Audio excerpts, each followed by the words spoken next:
ストリートファイター4を作ってる。 So actually, before regular Street Fighter 4 had even been released, people were already speculating and wondering about what we would do for a follow-up. Before we even had the original version of 4 out there.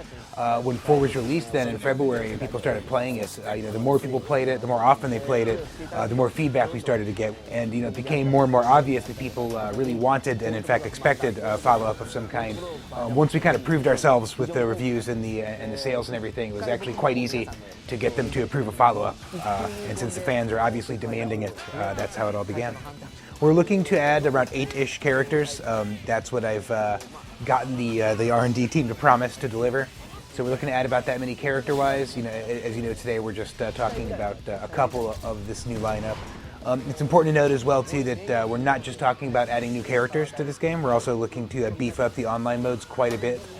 Once again, based on user feedback and things they were asking for.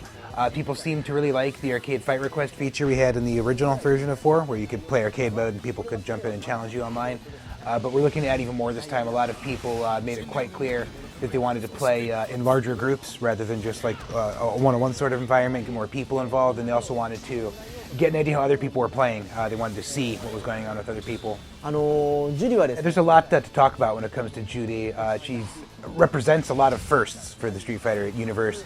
She's the first Korean character in a Street Fighter game. She's the first user of Taekwondo. A lot of times when you have a new character added to a fighting game, it's natural to kind of make them the good guy, make them a friend of justice, a friend of good, so to speak.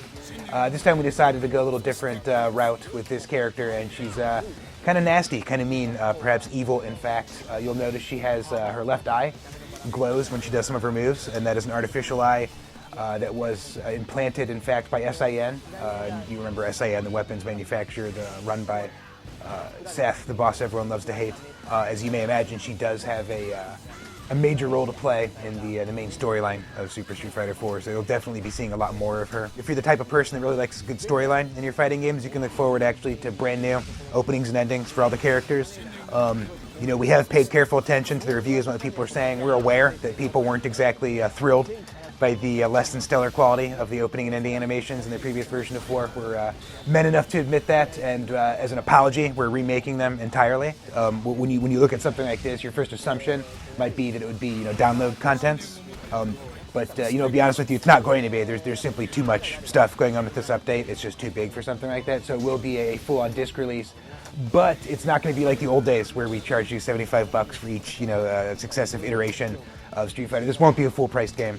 I'm not going to promise you a $5 game or anything like that, but it's going to be a price that's appropriate to the amount of new content included. The sky's the limit when it comes to this. There's a lot of things I would love to do with this engine and with this genre if given the opportunity. In fact, I'd say that the only reason this game exists at all actually is because fans kind of demanded it and were very vocal about wanting a new Street Fighter. We're not talking about an FPS here. It's not easy to get these kind of games passed through upper management. A fighting game just doesn't have the kind of market share that more popular genres do. So the fact that people are really vocal made it very clear, yes, I would buy that if you made it. We were able to get this done. So along that same vein, personally, the thing I'd like to make most is a new Darkstalkers. If anyone agrees with me, get out, open up your email program and start sending off a rant to your nearest Capcom representative. We'll see if we can't make something happen there. I'm definitely not opposed to taking this engine and expanding on it further at all.